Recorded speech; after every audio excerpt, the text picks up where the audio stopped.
सरापा आजिज़ी होने ने बंदा कर दिया हमको, सरापा आजिज़ी होने ने बंदा कर दिया हमको, अगर ना हम खुदा होते जो दिल में आरज़ू होता। মানুষ অক্ষম, অক্ষমতার কারণে মানুষ বান্দা আর আল্লাহ সক্ষম, কারণ আল্লাহ হলো মাওলা।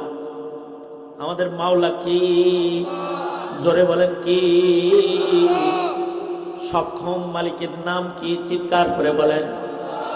প্রকৃত মুমিন যারা, তারা একটা গুনাহ কবরে নেয় না। প্রকৃত মুমিন কারা? তারা হলো সাহাবায়ে কেরাম, যাদের ব্যাপারে আল্লাহ পাকের ইলান উলাইকা হুমুল মুমিনুনা হাক্কা। আমরা তো দাবিদার মুমিন, আর সাহাবীরা হলো প্রকৃত মুমিন। সাহাবায়ে কেরাম প্রকৃত মুমিন। এই প্রকৃত মুমিন যে সাহাবায়ে কেরাম, সাহাবীরা একটা গুনাহ কবরে নিয়ে যায় না। তাদের জীবনে গুনাহ হয়েছে, কিন্তু তারা গুনাহ নিয়ে কবরে যায় নাই।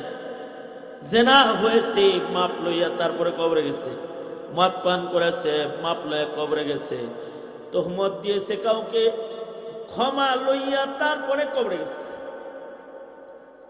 কোন সাহাবী শরীয়তের সামান্য গাফলাত করেছে, তার জন্য আল্লাহর সন্তুষ্টি লইছে, তারপরে কবরে গেছে। যুদ্ধে যাইতে কইছে নবী, পিছে পড়ছে, যায় নাই। আগে ক্ষমা লইছে, তারপরে মরছে। একটা গুনার নাপাক, একটা কবিরা গুনার নাপাক জামাতে সাহাবার একজনও একটা গুনাহ কবরে নেয় নাই। আর আমরা হলো নিশ্চিন্ত মনে গুনালয় করি। একটা গুনাহ সহ জান্নাতে যাওয়া যাবে না। এটা সাহাবায়ে কিরাম জানতেন। এক নুকতা নি মুঝে, एक नुक्ता ने मुझे मुहरिम से मुजरिम बना दिया। मैं दुआ करता रहा और वो दगा समझता रहा। কবর জগতে, বরজখের জগতে সকলকেই যেতে হবে। আমাদের এই মুরব্বীরা যেমন গেছেন, আমাদেরও এরকম যেতে হবে। যাওয়ার আগে মুত্তাকি হিসেবে আল্লাহর কাছে স্বীকৃতি পেতে হবে। মরণের আগে যদি কেউ মুত্তাকি স্বীকৃতি পেয়ে যায়, তাইলে তার কামিয়াব। আল্লাহ তাআলা তাকে মাফ করে দিবে, জান্নাত তাকে দান করবে। কারণ জান্নাত আল্লাহ তাআলা মুত্তাকির জন্য বানাইছে। আল্লাহ তাআলা পাক, আল্লাহর জান্নাত পাক। আল্লাহর জান্নাতে যারা যাবে তারা পাক। নাপাক সহ কোনো বান্দাকে আল্লাহ তাআলা আল্লাহর জান্নাতে ঢুকাবেন না। এই কারণে যে কোনো মূল্যে বান্দাকে পাক হইতে হবে। যখন বান্দা পাক হবে, পবিত্র হবে, ঈমানদার, তখন জান্নাতে যাবে। যে ঈমানদার দুনিয়ায় পবিত্র রয়, তাকে মুত্তাকি বলা হয়। আর যে ঈমানদাররা পবিত্র হওয়ার মেহনত শুরু করে দেয়, তাদেরকে আল্লাহ মুত্তাকি হিসেবে গণ্য নেয়। যদি কেউ পবিত্র দুনিয়াতে না হয়, যারা হয় কাদ আফলাহা মান তাযাক্কা, যারা দুনিয়াতে পবিত্র হয় তারা সফল হয়ে যায়। আর যে কালিমা ওয়ালা দুনিয়ায় পবিত্র হয় না, তাকে ঈমানদার হওয়ার পরেও তার গুনার ময়লা আবর্জনাকে সাফ করার জন্য আল্লাহ তাআলা মুমিনে আসিকেও দোজকের আগুনে তাজকিয়াতান, তাকে দোজকে নিক্ষেপ করবেন। যতক্ষণ না পর্যন্ত রবের কাছ থেকে ক্ষমা না পাবে, ততক্ষণ পর্যন্ত জান্নাতে ঢোকার উপযুক্ত কেউ হবে না। এ কারণে সারিউ ইলা মাগফিরাহ, আগে মাগফিরাত লও, তাহলে জান্নাত কনফার্মেশন হয়ে গেল। জান্নাত পাক বান্দাদের জন্য, নাপাকদের জন্য আল্লাহ তাআলা জান্নাত বানান নাই। কতটুকু নাপাক হলে জান্নাতে ঢোকা যাবে না? এক জাররা নাপাক সহ জান্নাতে ঢোকা যাবে না। কতটুকু নাপাক হলে জাহান্নামে যাওয়া লাগতে পারে? একটি গুনাহ যদি কারোর আমল নামায় থাকে তাকে দোজখে যাওয়া লাগতে পারে। একটা কবিরা গুনাহ দোজখের আগুনে ফেলার জন্য যথেষ্ট। একটা কবিরা গুনাহ। एक नुक्ता ने मुझे मुहरिम से मुजरिम बना दिया, मैं दुआ करता रहा और वो दगा समझता रहा। एक नुक्ता ने मुझे मुहरिम से मुजरिम बना दिया, मैं दुआ करता रहा वो दगा समझता रहा।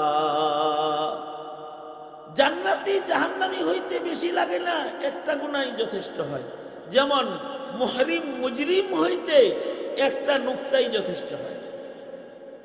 মিম হা রা মিম মুহরিম সম্মানী জান্নাতি, আর একটা নুক্তা লাগানো হয়েছে, হায়ের নিচে একটি নুক্তা পড়েছে, এবার হয়েছে মুজরিম অপরাধী দোজখী।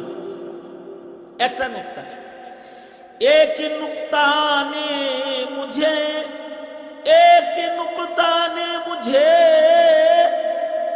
मुहरिम से मुजरिम बना दिया, मैं दुआ करता रहा और वो दगा समझता रहा। दाल आइन आलिफ दुआ, একটা নুক্তার কারণে দাগা, দোয়া কল্যাণ কামনা, দাগা ব্যথা দেওয়া, কষ্ট দেওয়া। একটা নুক্তার কারণে মুহরিম থেকে মুজরিম, একটি কবিরা গুনার কারণে জান্নাতি থেকে দোজখী, একটা গুনার কারণে। এ কারণে প্রকৃত মুমিন যারা, তারা একটা গুনাহ কবরে নেয় না। প্রকৃত মুমিন কারা? তারা হলো সাহাবায়ে কেরাম, যাদের ব্যাপারে আল্লাহ পাকের ইলান উলাইকা হুমুল মুমিনুনা হাক্কা। আমরা তো দাবিদার মুমিন, আর সাহাবীরা হলো প্রকৃত মুমিন। সাহাবায়ে কেরাম প্রকৃত মুমিন। এই প্রকৃত মুমিন যে সাহাবায়ে কেরাম, সাহাবীরা একটা গুনাহ কবরে নিয়ে যায় নাই। তাদের জীবনে গুনাহ হয়েছে, কিন্তু তারা গুনাহ নিয়ে কবরে যায় নাই। জেনা হয়েছে, মাপ লইয়া তারপরে কবরে গেছে। মদ পান করেছে, মাপ লইয়া কবরে গেছে। তোহমত দিয়েছে কাউকে, ক্ষমা লইয়া তারপরে কবরে গেছে। কোন সাহাবী শরীয়তের সামান্য গাফলাত করেছে, তার জন্য আল্লাহর সন্তুষ্টি লইছে, তারপরে কবরে গেছে। যুদ্ধে যাইতে কইছে নবী, পিছে পড়ছে, যায় নাই। আগে ক্ষমা লইছে, তারপরে মরছে। একটা গুনার নাপাক, একটা কবিরা গুনার নাপাক জামাতে সাহাবার একজনও একটা গুনাহ কবরে নেয় নাই। আর আমরা হলো নিশ্চিন্ত মনে গুনালয়ে করি, একটা গুনাহ সহ জান্নাতে যাওয়া যাবে না। এটা সাহাবায়ে কিরাম জানতেন। एक नुक्ता ने मुझे मुहरिम से मुजरिम बना दिया, मैं दुआ करता रहा और वो दगा समझता रहा। সুতরাং মরার আগে গুনাহ মাফ হইতে হবে, জান্নাতে গুনাহ সহ যাওয়া যাবে না। গুনাহ সহ জান্নাতে কেউ আমন্ত্রণ নিমন্ত্রণ পাবে না। যখন গুনাহ মুক্ত হবে তখন মাফ পাবে। হ্যাঁ, এবার কেউ যদি মরার আগে দুনিয়াতেই গুনাহ ধুয়ে ফেলায় ইস্তেগফারের মাধ্যমে, তাহলে তো সে কামিয়াব হয়ে গেল। যার তওবা কবুল হয়ে গেল, আল্লাহর খাতায় যে ক্ষুধা ভীরু হিসাবে লিখিত হয়ে গেল, যার ভেতরে তাকওয়া পাওয়া গেল, মরার আগে আল্লাহ তারে মাফ করে দিবে। সে আল্লাহকে ভয় পেয়েছে, আল্লাহ মাফ করে দিবে। কারণ আল্লাহ পাক তো বান্দার জন্য রহমান, অতি দয়ালু, অনেক দয়ালু, মেহেরবান, সর্বোচ্চ যে দয়ার সীমা নাই, এত মেহেরবান খোদা। যেহেতু আল্লাহ তাআলা সর্বোচ্চ মেহেরবান, এ কারণে আল্লাহর রাসূল বলেন, কুল্লু উম্মতি ইয়াদখুলুনাল জান্নাহ, আমার উম্মত সব আল্লাহর জান্নাতে যাবে। যারা কালেমাওয়ালা সব জান্নাতে যাবে, সব জান্নাতে যাইব, তবে আগে আর পিছে হইব। যারা দুনিয়ার জমিনে ক্ষমা লইব, মাহফিলে গেছে, আল্লাহর কাছে মাপ চাইছে, আল্লাহ মাপ চাই, মাফ করে দেন, ক্ষমা লইছে। আল্লাহওয়ালাদের সোহবতে গেছে, মাপ চাইছে। লাইলাতুন নিসফু মিন শাবান পাইছে, মাপ চাইছে। ক্ষমার মাস রমজান পাইছে, মাপ চাইছে। শেষ রাত্রে সবাই ঘুমাইছে, ও উইঠা কয় মাপ চাই। আল্লাহ তাআলার কাছে যারা মাপ চাইছে হায়াতে, দুনিয়ার হায়াতে যারা ক্ষমা লইয়া ফেলাইছে, এরা মরার সাথে সাথে জান্নাত। এই ক্ষমাটা অনেক সময় ছোটখাটো তাকওয়ার কারণে আল্লাহ দিয়ে দেয়। এ কারণে বনি ইসরাইল এর বর্ণনা আল্লাহর রাসূল বলেছেন, আল্লাহর রাসূল বনি ইসরাইল সম্পর্কে যে খবরগুলা আমাদের দিয়েছেন, কিসসাতু বনি ইসরাইল আনিন নবী সাল্লাল্লাহু আলাইহি ওয়াসাল্লাম, নবীজির পক্ষ থেকে বনি ইসরাইলের ওয়াকিআত যা হাদিসে বর্ণিত হয়েছে, মা যুকিরা আন বনি ইসরাইল, আলাদা তারজামাতুল বাব করে ইমাম বুখারী রাহমাতুল্লাহ আলাইহি বুখারী শরীফে আনছেন। যে ছোট ছোট কারণে মহান আল্লাহ বড় বড় আসামিরে মাফ করে দিছে। তার ভেতরে একটা হলো সারা জিন্দেগি কাফন চুরি করছে, আল্লাহ তাআলা তার খোদা ভীতির কারণে তাকে মাফ করে দিয়েছে। সে মুত্তাকি বিবেচিত হয়েছে, এ কারণে আল্লাহ তাকে ক্ষমা করে জান্নাত দিয়ে দিয়েছে। নবীজি বলছেন, খবরদাতা মুহাম্মদুর রাসূলুল্লাহ সাল্লাল্লাহু আলাইহি ওয়াসাল্লাম, ইমাম বুখারী নিজে নিজের কিতাবে খবরটা নিয়ে আসছে। কাফন চোর সারা জীবন কাফন চুরি করছে, কিন্তু মরার আগ দিয়া কাফন চোর তার সন্তানদেরকে ডেকে বলে, এই সন্তানরা, সারা জিন্দেগি অন্যায় করেছি, মরলে আমার স্যার, আমি আমার আল্লাহরে ভয় পাই, আল্লাহর সামনে দাঁড়াইতেও ডরাই। সুতরাং সন্তানরা, তোমাদের প্রতি আমি পিতার পক্ষ থেকে ওসিয়ত হলো, আমি মইরা গেলে আমাকে আগুন দিয়া পুরায়া ছাই বানায় দিবা। আমার গোশতগুলো সব যখন পুইরা ছাই হয়ে যাবে, আমার এই পুরা ছাই গুলাকে দুই ভাগ করবা, এক ভাগ ছাই বাতাসে উড়াইয়া দিবা, আর এক ভাগ ছাই পানিতে ভাসাইয়া দিবা। আল্লাহর সামনে যেন আমার দাঁড়াইতে না হয়। সন্তানেরা বাবার ওসিয়ত মাফিক বাবার লাশ পুরাইয়া ছাই গুলারে ভাগ করে অর্ধেক বাতাসে উড়াইয়া দিছে, অর্ধেক পানিতে ভাসাইয়া দিছে। নাই হয়ে গেছে, বাতাসে হারায় গেছে, পানিতে হারায় গেছে। কিন্তু মহান আল্লাহ তাকে আল্লাহ তাআলা আবার পুনরায় আল্লাহ তাআলা খাড়া করছে। বাস বাদাল মাউত ইমানের গুরুত্বপূর্ণ একটা জুজ। বাস বাদাল মাউত, নাস্তিকরা বাস বাদাল মাউত মানে না। নাস্তিকরা বলে মরার পরে আর পুনর্জীবন নাই, পৌঁছে গেলাম, শেষ হয়ে গেলাম, আর পুনর্জীবন নেই। কিন্তু মুমিনের ঈমান হলো আছে পুনর্জীবন। আল্লাহর সামনে দাঁড়াইতে হবে, আবার খাড়া হইতে হবে, দুনিয়ার হায়াত সম্পর্কে আমাকে জিজ্ঞাসা করা হবে। এটা ঈমান। কিন্তু নাস্তিকরা মনে করে পুনর্জীবন নাই। পুনর্জীবন বিশ্বাস করার নাম ঈমান। পুনরুত্থান হিসাবে দিন পুনরুত্থান, এটা বিশ্বাস করার নাম ঈমান। এই ঈমান যদি সন্তানকে না শিখাও, সন্তানগুলা নাস্তিক হয়ে যাবে। প্রজন্মরে শিখাইবে না, প্রজন্ম নাস্তিক হয়ে যাবে। এখানে উলামায়ে কেরাম বাস বাদাল মাউতের আলোচনা করেন। আল্লাহর রাসূল নিজেও বাস বাদাল মাউতের আলোচনা করছেন। আল্লাহর রাসূল বলেন, হাদিসে আল্লাহর রাসূল বলতেছেন, সে তো হারিয়ে গেছিল, পানিতে হারাইছে, বাতাসে হারাইছে, কিন্তু আল্লাহ তাআলা তাকে জমা করে রেখেছে। আল্লাহ বাতাস কি বলছে? আয় বাতাস, একজন লুকাইছে, বাইর কর। পানিকে বলেছেন একজন লুকাইছে, বাইর কর। কারণ পানি বাতাস কার গোলাম? জোরে বলেন, পানি বাতাস কার গোলাম? আল্লাহ জমা হইতে বলছে, জমা করে দিচ্ছে। এবার বলুন তো, আল্লাহ তাআলা কি হারিয়ে যাওয়া এই জাররা জাররাকে জমা করতে সক্ষম না অক্ষম? হাসিনা দল গুছাইতে অক্ষম, কিন্তু আল্লাহ তাআলা জাররা জাররা গুছাইতে। আল্লাহ তাআলা তো আমাদের মতো না।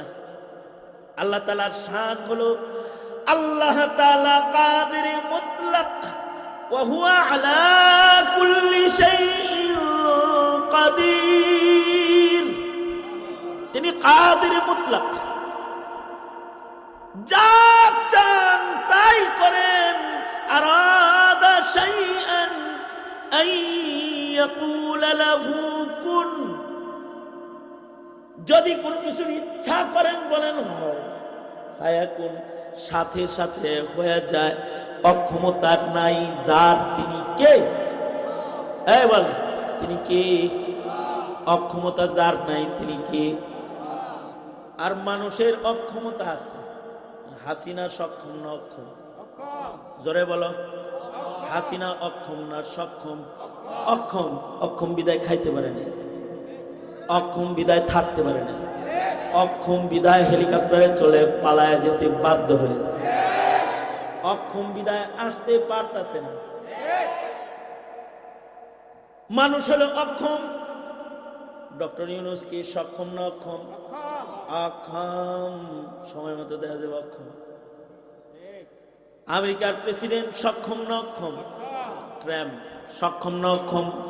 সারা দুনিয়ার সব মানুষ সক্ষম না অক্ষম? অক্ষম। যে এটা বুঝতে কি এত ওয়াজ লাগে নাকি? বাথরুমে গেলেই তো বোঝা যায় অক্ষম। আমাদের এক হুজুর বলে, আমাদের এক উস্তাদ আমাদেরকে বলে, মানুষ যে অক্ষম, सरापा आजिज़ी होने ने बंदा कर दिया हमको, सरापा आजिज़ी होने ने बंदा कर दिया हमको, अगर ना हम खुदा होते जो दिल में आरज़ू होता। মানুষ অক্ষম, অক্ষমতার কারণে মানুষ বান্দা, আর আল্লাহ সক্ষম। কারণ আল্লাহ হলো মাওলা। আমাদের মাওলা কি? জোরে বলেন কি? সক্ষম মালিকের নাম কি? চিৎকার করে বলেন। মূর্তি সক্ষম না অক্ষম? প্রমাণ হয় কি হয় না? আগুন সক্ষম না অক্ষম? প্রমাণ হয় কি হয় না? কথা বলে না, হয় কি হয় না? আগুনের অক্ষমতা কোরআন দিয়ে প্রমাণিত। ইব্রাহিম জ্বালাইতে পারে, মূর্তি তো আমগুর সামনে নিজেরাই ভাঙ্গা ফেলায়। অক্ষমতা, সব কিছু অক্ষম। যত কিছু আছে, যত মখলুক আছে, সব অক্ষম।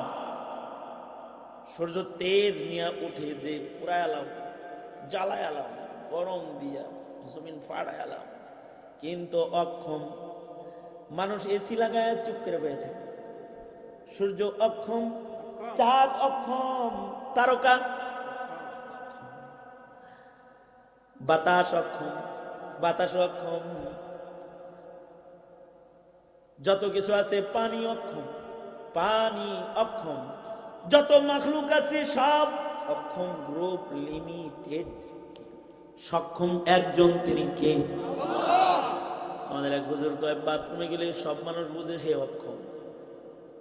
কেমনি কয় তখন মোতা কন্ট্রোল করতে পারে না, সুগার বেশি, পেশাব ধরে রাখতে পারে না, চেন সব সময় বানায় রাখে, যে কোনো সময় ইমার্জেন্সি ডোর যেন কাজে লাগে। অক্ষম যে ইমার্জেন্সি ডোর লাগে, হে যে চিন্তা করবো বাড়ির থেকে মুইটা বাইরে এলাম, বাড়ি থাকে আবার মুতমো, কাজ হবো না। জাগা মতো চাপ দিলে চেন খোলাই দিল। ইমার্জেন্সি ডোর কারণ অক্ষম। বাথরুমে গেলে বোঝা যায় অক্ষম। কি সুন্দর টাইট হয়ে কইরা ইন কইরা যায় বইছে, সব খুলে লাগছে, কারণ হাগু ধরেছে। শুধু মুতু ধরেনি, যে চেন খুলে ছেড়ে দিবে হাগুই চাপ দিয়েছে। যদি হাগু শুধু করণ যাইতো তাহলে পিছনে একটা চেন লাগাইতো। শুধু যেমন মতন যায়, হাগু যদি করণ যাইত, মুতা ছাড়া যদি হাগু করণ যাইত তাহলে পিছে একটা চেন লাগাইত। কিন্তু হাগু এমন কাম যেটা হাগিতে গেলে মতিয়া দেয়। সে যদি বুশ ব্লিয়ারও হয় এরপরেও হাগিতে গেলে মতিয়া দেয়। এত অক্ষমতায় জর্জরিত হলো ইনসান। আর যার কোনো অক্ষমতা নাই সে হলো আমার মালিক রহমান। কোনো অক্ষমতা নাই। বাতাসকে বললেন এই বাতাস বের কর, পানিরে বললেন একজন লুকাইছে বের কর, পানি বের করে দিছে, বাতাসেও বের করে দিছে। আল্লাহ কয় কিরে এত নাটক করছিলি কি লাগে? মরলি কেন? মরার পরে নিজেরে পুল্লি কেন? মরার পরে নিজের পুল্লি কেন? এভাবে নিজের নাই করলি কেন? ছাই হইলি কেন? পানির ভিতরে ঢুকলি কেন? বাতাসের ভিতরে উড়লি কেন? এত ড্রামা করলি কেন? কি লেগে করছিস? এইগুলা কেন করছ? জবাব দাও। বান্দা বলে আপনার ভয় ছাড়া অন্য আর কিছু না, আপনার সামনে দাঁড়ানোর সাহস পাই না। যেহেতু মুত্তাকি প্রমাণিত হইছ, যাও দোজখ মাফ করে দিলাম, জান্নাত দিয়ে দিলাম। আল্লাহু আকবার, জোরে করে বলেন আল্লাহু আকবার। আরো জোরে বলেন। ভয় পায় কাকে?